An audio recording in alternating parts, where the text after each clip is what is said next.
I realize this is probably the fourth or fifth time you have said this morning, but good morning. Good morning. It is an honor and a privilege to be here in blessed community with everyone gathered. My husband and I have been guests of this congregation's 11:30 a.m. service on many occasions, and I have made friends from this congregation that I can now count among my bright divinity school colleagues. So, in a sense, this kind of feels like a coming home of sorts. Even though I've been guest preaching and providing pulpit supply for UU congregations for nearly 2 years, every time I get up here and come up to this microphone, I am always completely and utterly terrified. I think that is because I care so much about this faith tradition. It is where I found my voice and grew in my Unitarian Universalist faith. It is where I got to celebrate finally being able to marry the man that I love, and where I was ultimately led to the decision to leave San Antonio and move away to a strange and confusing country called North Texas to study to become a UU minister. I left 3 years ago as just Matt, and although I'm pretty sure that is still my name, I am more often introduced in the places I go as UU seminarian Matthew Pargeter-Villareal. They've had 3 years to get used to that word being used to describe me, seminarian. It really is a funny word, seminarian. Even though I've gotten used to hearing it and saying it, it is still a word that when I hear it next to my name, I still laugh and think, really? It has also been interesting having the opportunity to use that word in response to the question from people of, what do you do? As you can probably imagine, telling people that you are a seminarian elicits a myriad of different responses. Some ask follow-up questions. They want to know what seminary I go to, what denomination I am, what church do I attend in the area, what Bible do I use? That's a fun question to try to answer. But the responses that I get from most people are usually different inflections of the word, oh. There is the genuinely excited and enthusiastic, oh. There is the dismissive and disdainful, oh. And then there is my personal favorite, the awestruck and overwhelmed, oh. This one is my personal favorite because you can tell that the person has instantly put you on a pedestal in their mind as some sort of holy moral exemplar. I can tell this because the moment that they accidentally let certain choice four-letter words slip, there is a giant gasp and they throw their hands up to their mouth and explain it away by saying, I'm so sorry, I don't normally cuss like that. Let me just clear the air for a moment. Seminarians swear. A lot. Not only do seminarians swear a lot, seminary professors swear a lot, often in class. Being identified as a seminarian also means that you occupy the unique position of being seen by people as a spokesperson for the divine. This is much more than trying to remember your own personal UU elevator speech that we all have. Anytime that there is a major news story, usually of the catastrophic variety, you are looked to as the one who is expected to have something to say. And not just something, but some sort of official statement from God that provides some sort of explanation for the way things are, or why things have happened in such a way as they have. This is an especially uncomfortable liminal space to occupy. If I'm being honest, there is so much that has gone on in the world in the past few months that I'm not even sure if I can effectively communicate my own thoughts and feelings, let alone trying to guess at those of God. It feels as if the world that I have known, loved, and grown to recognize has been crashing down in a slow downward spiral, and the only thing that I can do is stare dumbfounded and watch it happen.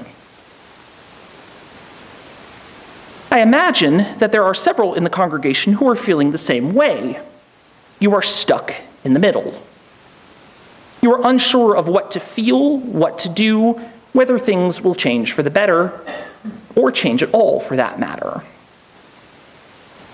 This is the part of the sermon where you would expect me to say something pastoral and conciliatory and offer up some message of hope where we can all feel good about ourselves and the world at large and sing kumbaya around the fire. But you are not going to get that sermon from me. On the contrary, I would say quite the opposite. If you are feeling stuck in the middle, my response is good. You should feel this way, just as I do. We all should. For many of us, especially those who consider themselves members of churches that consider themselves liberal and progressive, this is a new feeling we have not had to experience before. This is because we have had the privilege of talking about and advocating for social justice behind the safety of the ivory-towered walls of our so-called progressive churches. Now, many of you likely just bristled at the fact that I used the P word just now, that one you were not supposed to say because it makes people feel uncomfortable. Believe me, I am just as uncomfortable with that word as you are, and I would love nothing more than for there to be a different word for me to use.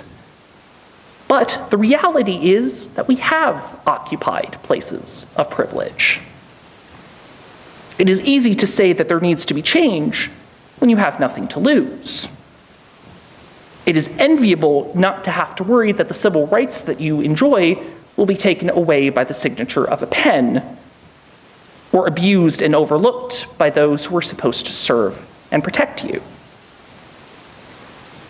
What many of us are now coming to realize is that most of the social justice and civil rights struggles that we have considered ourselves as having emerged victorious from never actually went away.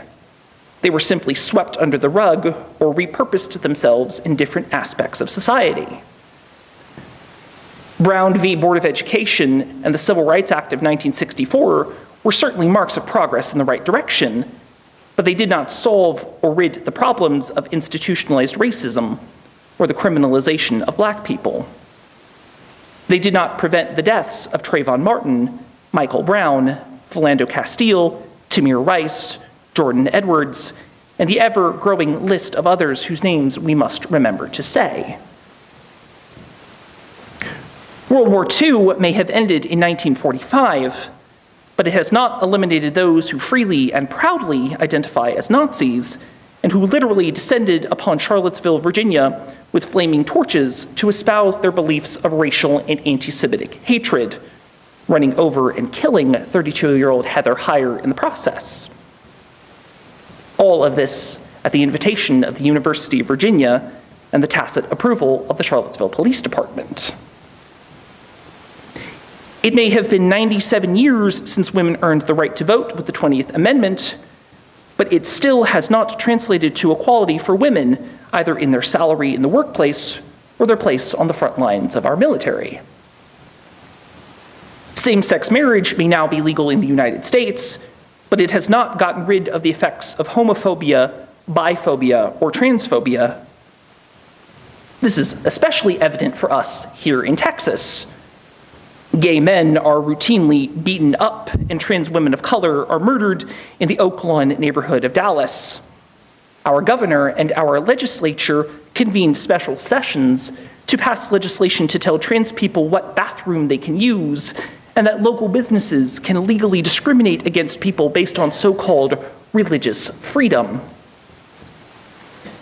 We have achieved much, and those achievements deserve to be celebrated. But those achievements do not signify mission accomplished. They are something we must continue to advocate for there are always people who may be waiting in the wings who are prepared to roll back that progress. Yet, the future is not all gloom and doom. As a self-professed optimist who has earned the nickname of Pollyanna from his friends and colleagues, I personally find solace in the words of Derek Rankins, a local community activist whom I had the pleasure of listening to at one of the breakout sessions at UUGA in New Orleans. His words were, "Resistance does not have to be hard. Resistance is simply us being ourselves." Let me repeat that. Resistance does not have to be hard. Resistance is simply us being ourselves. Resistance is not something that should be a chore or a struggle. If it is something that will cause us to become easily discouraged, and we will be less inclined to do it.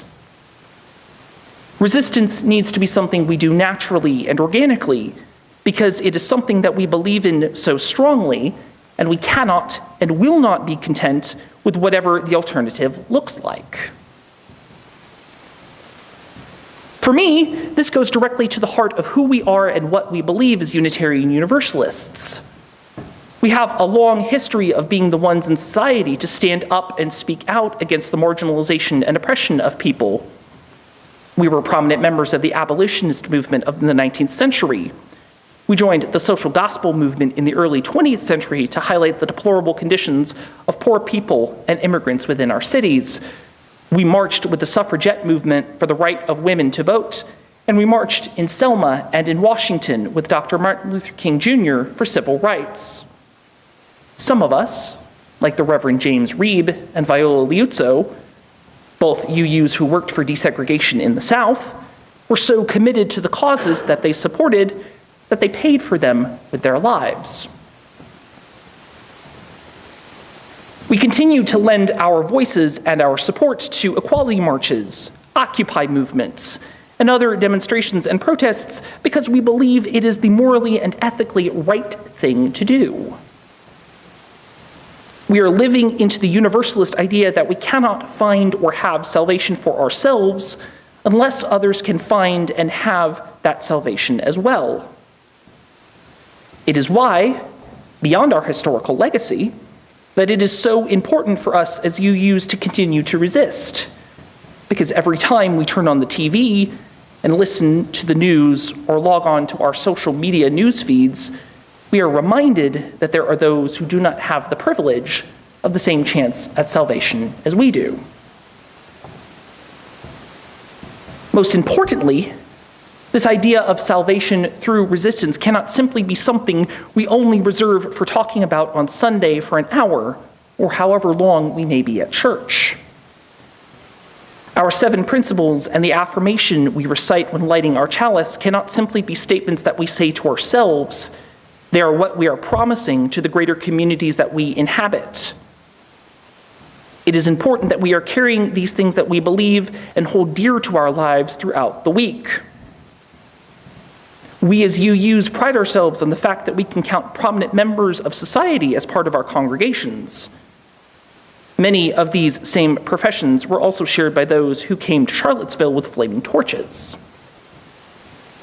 If we are to truly combat the toxic ideology that these people are espousing, we need to commit ourselves to being UU teachers, UU politicians, UU firefighters, UU professors, UU coaches, UU pastors, UU lawyers, UU dentists, UU real estate agents, UU social workers. We need to commit ourselves to being UUs within every single moment of our daily lives. By committing ourselves to living into our UU values, we are engaging in our own form of resistance. We are declaring to our communities that, just as we do not believe in or support racism, homophobia, and the marginalization and oppression of others, we will do our part to work against the presence of these in our society, because we believe that they are not something that our government or our legislatures should support or to which they should contribute.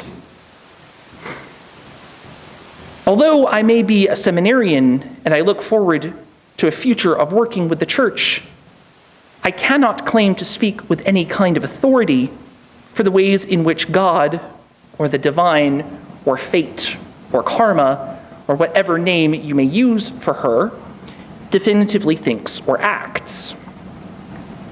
What I do know is this.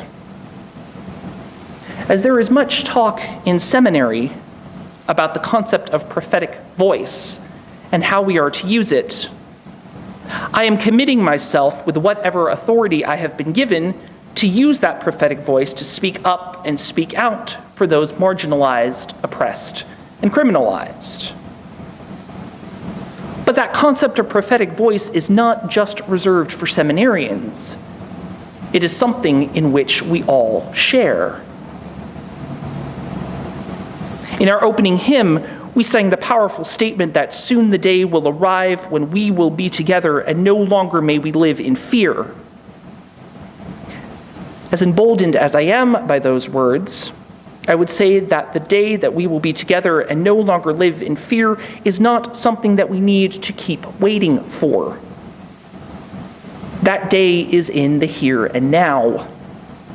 We have too many people whose livelihoods and well-beings are at risk for it to be something that we cannot create. And there is no reason that, if we stay true to the UU values and principles that have defined us throughout the years, we cannot move the world to bring it about. Our second principle speaks to justice, equity, and compassion in human relations. We claim as we light our chalice that we covenant to dwell together in peace, to serve humanity in fellowship, to the end that all souls shall grow into harmony with the divine. These are too powerful of statements to simply be pretty words that we say on Sunday morning. There are too many people in the world who are looking to people to live into those words and actually mean them.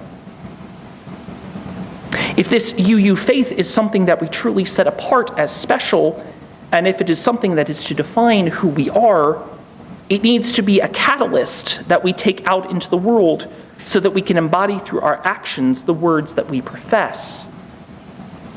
If that is something that we can achieve, then we will be united as a community in resistance. It is not hard. It is simply us being ourselves. Blessed be. Amen. Shalom. Assalamu alaikum. Namaste. Thank you all so much.